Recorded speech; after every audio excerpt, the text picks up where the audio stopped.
Hello everybody, this is Battlewolf. Welcome to my first Let's Play. I decided for my first Let's Play to play a game that I played when I was young. A game that was one of the first computer games that I actually completed all the way through. This game is Star Trek 25th Anniversary. It was created by Interplay back in 1992. And 2 years later they had a enhanced CD version come out, which has the voices of all the characters of the original crew of the USS Enterprise. So I will be playing the CD version, which also has enhanced sound effects and music. Here we begin.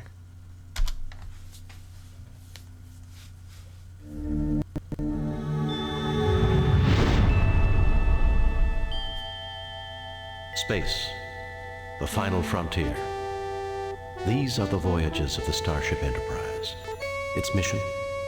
To explore strange new worlds, to discover new life and new civilizations, to boldly go where no man has gone before.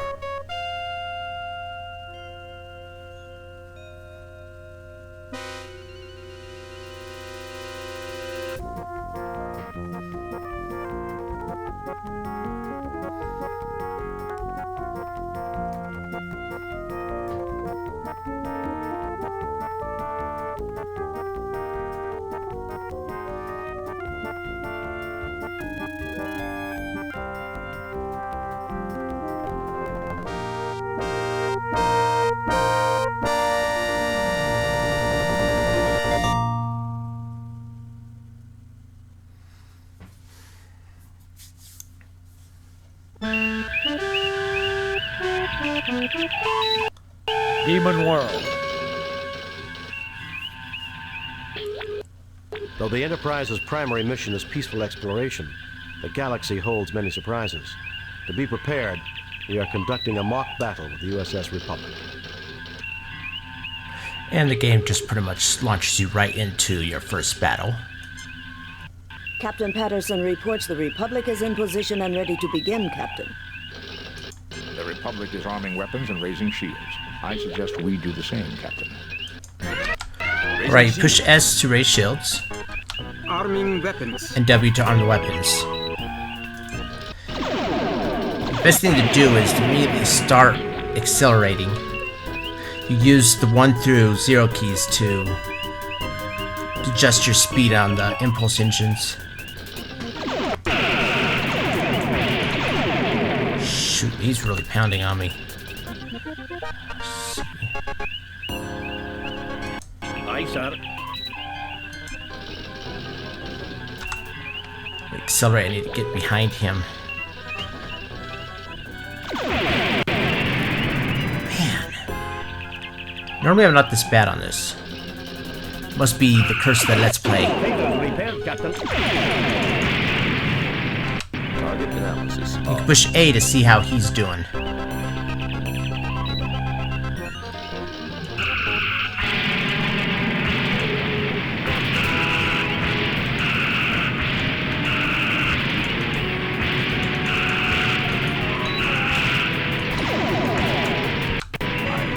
Saving the photon torpedoes for close range, Captain. Also, you can talk to Spock during battles. She'll sometimes give you expertise on what to do. And you could also try to hail the ship that's attacking you. Captain Patterson replies that he's a little With busy H. right now for socializing. Sorry, you push H for that, and T to talk to Spock. Okay, he's really beat up now. Try to slow down a little bit, because due to the damage he has, he's probably not very fast now.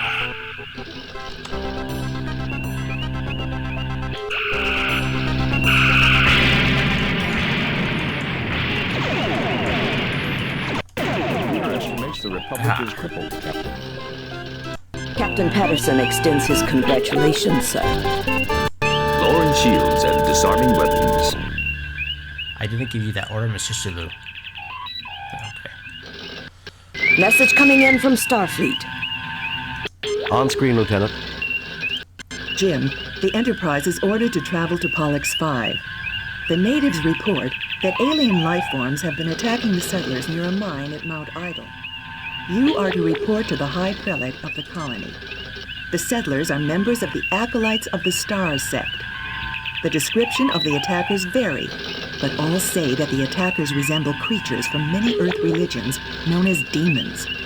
Starfleet wants you to determine the nature of these creatures and to resolve the situation without bringing harm to the colonists. Starfleet out.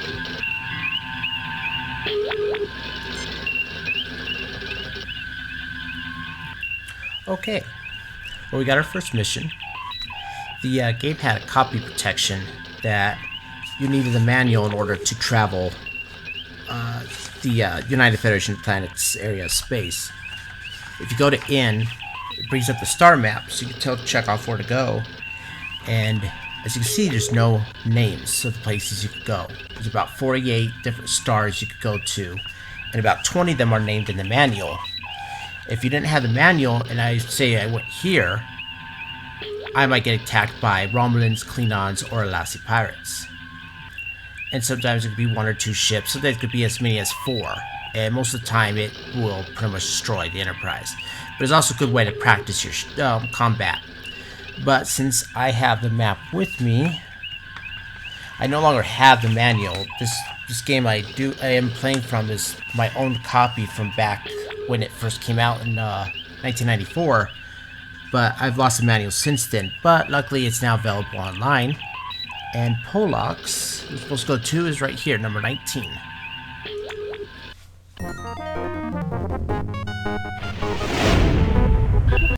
We have arrived at Pollux 5. Okay, there it is. We are too far from the planet for a sensor probe, Captain. So you push O to orbit. Entering standard orbit. And then you push T to talk to Spock, and he will give you a sensor analysis of whatever you're orbiting, or if it's a space station or whatever you're trying to do, he will run a full sensor sweep. Pollux 5 has recently emerged from an ice age, sir. It's spring at the moment, cool but tolerable. Sensors indicate previously documented flora and fauna. Nothing unusual. And you push H to hail the planet. Message from High Prelate Robert Angiven, sir. Welcome, Enterprise. The High Prelate awaits you. Please, beam down and meet with him. Now, I could now immediately just now beam down to talk with everybody, but it's always good to be prepared. And you could always bring up the computer by pushing C to find out more information on your mission, the people that might be involved in your mission, and most of the time it will be listed on the computer's database. You can even look up everyone from the crew. You can try to look up people like Khan or Turlane, people that were in the original series, and they will be on this. And by doing so, you will find out that this takes place during the 4th year of their 5-year mission, which coincides with Season 4. And actually, a lot of people consider this game to be like the lost Season 4 of Star Trek. So, let's go ahead and find out more about Polox. Pollux 5 system. An inhabited satellite of Pollux B. Pollux 5 has lately emerged from an ice age caused by large meteor strikes. It has recently been colonized by the Acolytes of the Stars religious sect.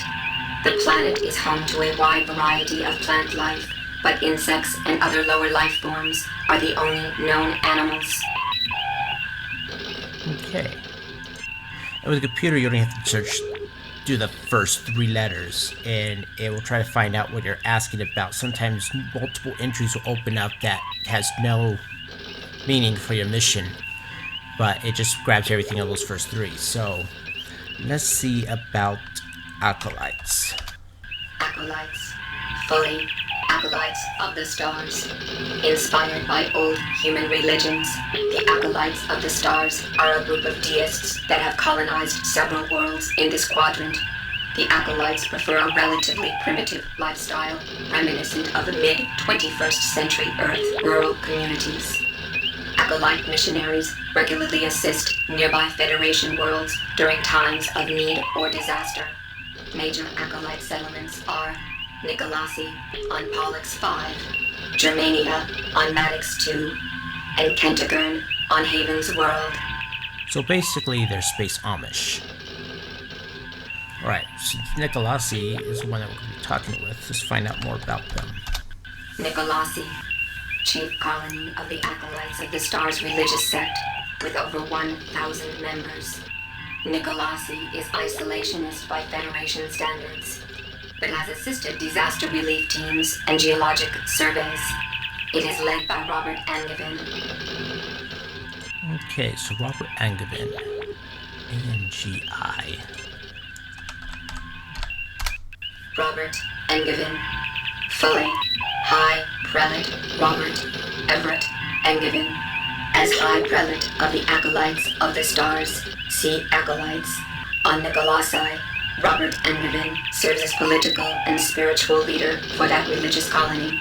Angevin is the acting Federation contact on that world, and is considered by Federation diplomats to be a fair and capable leader. Now, we don't get any information about that, but I do know that on the planet they mine hafnium, so we can even study that. Hafnium, a metallic chemical element often found with zirconium. It has an atomic weight of 178.6, atomic number 72. Hafnium is found on many worlds. It is commonly mined by the Acolytes of the Stars. Just shows on how much they actually put into this game. Now, since they said they're being attacked by demons, we could even find out about them. Demon, mythological term for malevolent supernatural entities in the service of the devil, common in many mythologies and religions, most notably Christianity, Judaism, Islam, and Hinduism. Okay, I believe that's all we can really study. Making sure through my notes and stuff. Yeah, I believe that's it. So, we can now beam down. The High Prelate is waiting for you to beam down, sir. Okay, I just wanted to make sure. Right, and then you bring up... Push K, it brings up Kirk's icons. In fact, let me show you something else a little bit different. Push Tab, I can now move around the bridge. We have Scotty, who will do damage control and emergency power. We have Sulu for shields and orbit. We have Chekhov for navigation and weapon systems. We have Spock to talk or to use his computer. Uhura just can do communications. And then there's Kirk. He has Captain's Log. Captain's Log. We haven't finished anything yet, so... And then here's your options, like text display. You can have it that it does only text subtitles. Display text until you press enter, which I like doing. Sometimes I like to read a little bit more on the text so I can understand better, if I case I'm just something during a long speech. And no text displayed. That's if you just want to just listen to everything. And that's the way I once played it like that. It's a little bit harder to do because it's a lot faster. Everyone just keeps talking and talking. And the only time you see text is if you have a multiple choice, which you'll be seeing soon. But it makes it feel more like it was a show you're watching. But we'll do this one. You also have save, load, music, no music, sound effects, no sound effects. As you can see there. Alright, I'm gonna save real quick. Save just new game. Just to save it.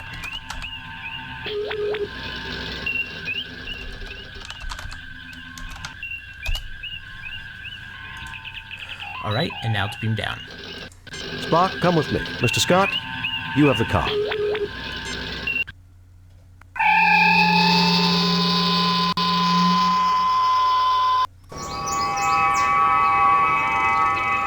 Very peaceful.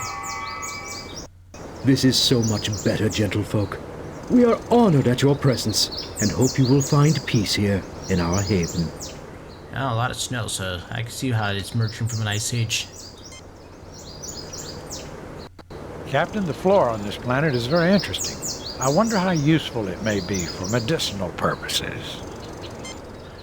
Okay, now when you're on the planet, you right-click to bring up what a lot of people call the golden boy. He has a look, talk, the icon for the options again to like save and load, get, and use. When my brother and I first played this back in 1992, I was only 10. I really didn't know much about adventure games. This was our first adventure game we pretty much had on the computer. And I didn't know that if when you go to use, there was this inventory bag here. I just thought that was just an icon for it to be highlighted. And we had a terrible time finding out how to bring out the phasers and tricorders. Until we noticed that it highlights when you go to the bag. And when you open that up, you see your equipment you came down with. You have your stun phaser, your kill phaser, a science tricorder, medical tricorder, communications, and medical bag. You will get other inventories, but I'm going to real quick look at all what we have. 1 Starfleet Regulation Phaser Type 1, set to stun. And that's our narration. I'm glad it's not that computer voice, because that computer voice can get irritating at times. 1 Starfleet Regulation Phaser Type 1, set to full power. 1 Starfleet Issue Science Tricorder, a science officer's best friend. At least in Spock's case. 1 Starfleet Issue Medical Tricorder to assure that Starfleet doctors make the correct diagnosis. Even though Bones normally doesn't need it. 1 Starfleet Issue Communicator to allow landing parties to talk with their shipmates in normal circumstances. Emergency circumstances, they're set of luck. 1 Starfleet Issue Medical Kit.